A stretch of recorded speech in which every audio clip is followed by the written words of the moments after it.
How to finally manage your time every day, simple system that actually works. Imagine this for a second. You wake up. You check the time. And for once you don't feel that little punch of panic in your stomach. No rushing. No, oh my god I'm already behind. No mentally scrolling through 100 things you forgot to do yesterday. Instead, you kind of know what's happening today. You know what matters. You're not calm because your life is easy. You're calm because your time has a plan. That's what we're talking about today. How to actually manage your time effectively. Every single day. In the real world. Not in some perfect planner on Pinterest. In your life. With your job. Your kids. Your phone. Your notifications. Your chaos. If we haven't met yet. Hi, I'm your name, and welcome to the show. Here we talk about practical ways to build a life that feels less like a fire drill and more like something you're actually in control of. And I want to say this up front, if you've ever thought, I'm just bad at time management. That's not a personality trait. That just means nobody ever taught you a system that fits the way your brain and your life actually work. So today, I want to walk you through a simple, everyday approach to time management that you can start using tomorrow morning. No 47 apps. No 4 a.m. wake up. No pretending you're a robot. Just a way of running your day that makes you feel more focused, more grounded, and a lot less guilty at night. Alright, let's get into it. First, I want to clear up one big lie about time management. Most of us grew up with this idea that being good with time means cramming more stuff into the day. Buy a planner, color code everything, write tiny tasks everywhere, and then somehow you're a responsible adult. But you already know how that movie ends. The planner looks beautiful for 3 days. Then life hits. You miss a few things. And suddenly the planner is just one more thing you're failing at.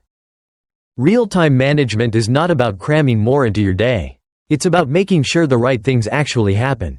Consistently. With as little stress as possible. It's not about control freak energy. It's about designing your days so you're not constantly reacting to everything. I like to think of it this way. Every day is like a little budget. You wake up with 24 hours. And after sleep, work, and basic life stuff, you have a certain number of high-quality hours where your brain is actually usable. Time management is just deciding where those hours go on purpose, instead of letting everyone and everything else spend them for you. So if we break this down into something more practical, managing time every day really comes down to 4 things: clarity, planning, boundaries, and flexibility. I'm going to walk through each one, but I want you to listen with your own life in mind. Think about your mornings, your commute, your evenings, your habits. Where are you leaking time? Where are you letting other people drive your day? Let's start with clarity. You cannot manage your time if you don't know what you care about. A lot of us wake up and immediately hand our day over to our inbox, to our boss, to our group chats. We start by checking what everyone else wants from us. And then we wonder why we never get around to the things that matter to us. So I want you to start asking a simple question. What actually matters today? Not in a vague way, in a very specific way. If, by the end of the day, you could only say, at least I got this done, what would this be? That's the heart of time management. Knowing what a good day really means for you. This is where a lot of people mess up. They either write a massive to-do list that includes everything from finishing a project to buy toothpaste. Or they keep it all in their head and rely on stress to remind them. Both of those are recipes for anxiety. Your brain is a terrible storage system. It's great at thinking, not at remembering 50 open loops. So here's your first daily habit, at the start or the end of each day. Take 5 minutes and do a little brain dump.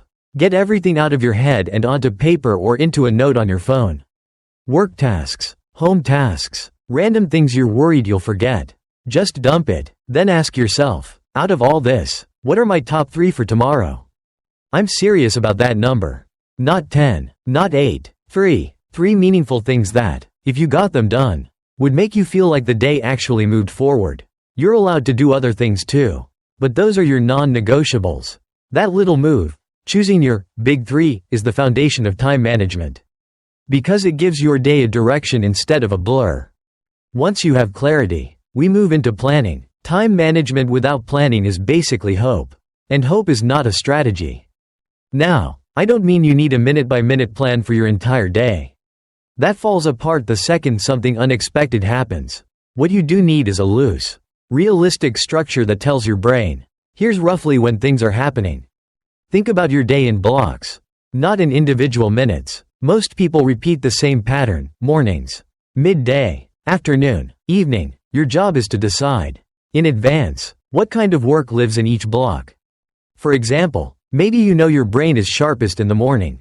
Great, that's where your most important, focused work goes, one of your big three. Maybe midday is full of calls, meetings, and emails anyway. Fine, let that be your communication block. And maybe late afternoon you're a little fried. So that's when you do admin, easy tasks, errands. Even if you never write this down, that mental map gives your day a rhythm. Here's a simple way to do it. In the morning, or even better, the night before, look at your calendar and physically block time for your big three. Actually drag a rectangle on your calendar and call it Deep Work, or Project X, or Study. Treat it like a meeting with yourself. If you don't put it on the calendar, the day will fill itself with other people's priorities. During that block, you protect it, which brings us to boundaries. Time management is not just what you do with your time, it's also what you protect your time from. You can have the best plan in the world, but if you say yes to every request, if you answer every message instantly, you're basically leaving your front door wide open and wondering why your house is full of strangers.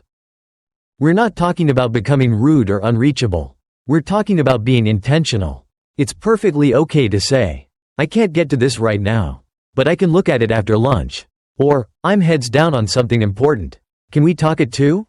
When you respond like that instead of dropping everything, you're teaching people how to treat your time. If that feels uncomfortable, start small. For 1 hour a day, turn off all non-essential notifications. Put your phone in another room or on Do Not Disturb.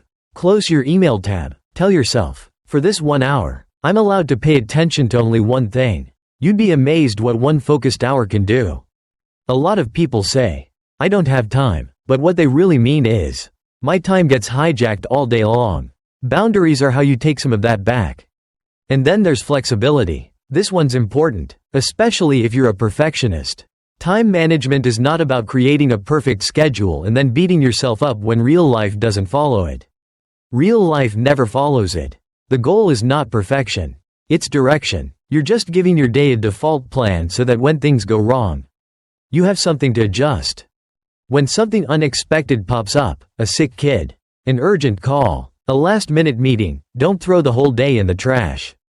Just ask, okay, given this new reality, what are the top 1 or 2 things I can still get done today? You scale down instead of giving up. You don't lose the whole day just because you lost 1 hour. That ability to re-choose your priorities in the middle of the chaos is actually what makes time management sustainable. It's not about sticking to the original plan at all costs. It's about continually making the best use of the time you still have.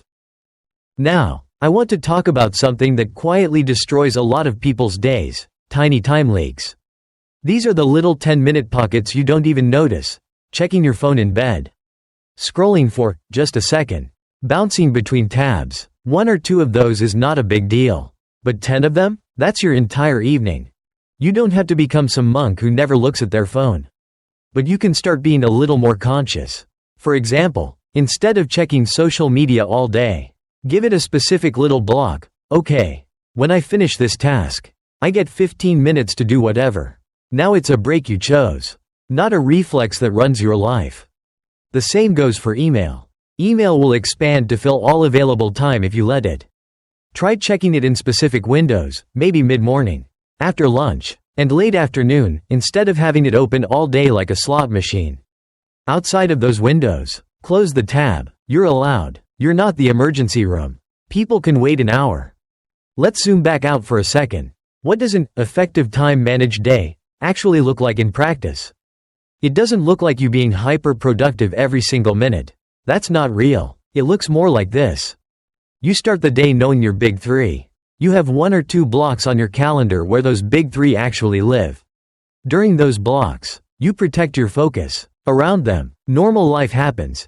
Emails, chores, calls, kids, traffic. You expect interruptions, so you don't freak out when they show up. When something derails you, you don't declare the day a failure. You simply ask, what can I still do with the time I have left? At night, instead of scrolling yourself to sleep while thinking about how behind you are, you take 5 minutes, do a mini review, what worked today, what didn't, and you write down your big 3 for tomorrow. That's it. That's the loop. Over time, that simple rhythm compounds. You stop relying on energy spikes and guilt to get things done. You stop living in constant reaction mode. You get used to the feeling of being intentional. And you start to see that time management is less about forcing yourself and more about designing your default. There's one more piece I want to talk about. And it's a little softer. But it matters. How you talk to yourself about time. If your internal soundtrack is things like, I'm always late, I'm always behind, I never get anything done. Your brain hears that over and over. It becomes part of your identity. And when something becomes part of your identity, you stop questioning it. So I'm not going to tell you to stand in the mirror and chant affirmations you don't believe. What I am going to suggest is a small tweak. When you do manage your time well, when you finish your big 3, when you stick to one focused block, notice it. Literally pause and think, okay, that's me managing my time on purpose. You're giving your brain a new story to work with. You're not trying to be the perfect, hyper-optimized person from day one. You're trying to become someone who, bit by bit, uses their time a little more wisely. And that starts with giving yourself credit for small wins instead of only punishing yourself for every slip. So, if you're listening to this and thinking, okay, where do I even start? Here's my challenge for you. Tonight, before you go to bed, grab a piece of paper or open a note on your phone. Do a quick brain dump of everything pulling on your attention. Then pick your big 3 for tomorrow. Just 3 outcomes. Tomorrow, look at your calendar and block at least one focused hour for one of those big 3.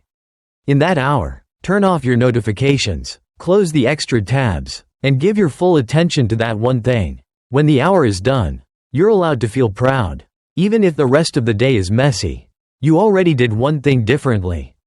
Do that for 1 week. Not a month, just 7 days. 7 days of big 3s and one protected block. At the end of the week, ask yourself, do my days feel different? I'm willing to bet the answer is yes.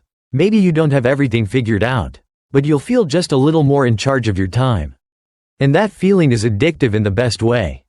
Managing your time effectively every day isn't about having a perfect life. It's about giving yourself a shot at living a life you're not always apologizing for. It's about going to bed and thinking, I used today on purpose. Instead of, where the hell did it go? Alright, I'm going to wrap it up here. If this episode helped you think differently about time, take a second to share it with a friend who's always overwhelmed. And hit subscribe so you don't miss the next one. Your time is your life. In little pieces. The way you spend your days is the way you spend your story. Thanks for hanging out with me today. Go choose your big 3. Guard one focused block. And start taking your day back, 1 hour at a time.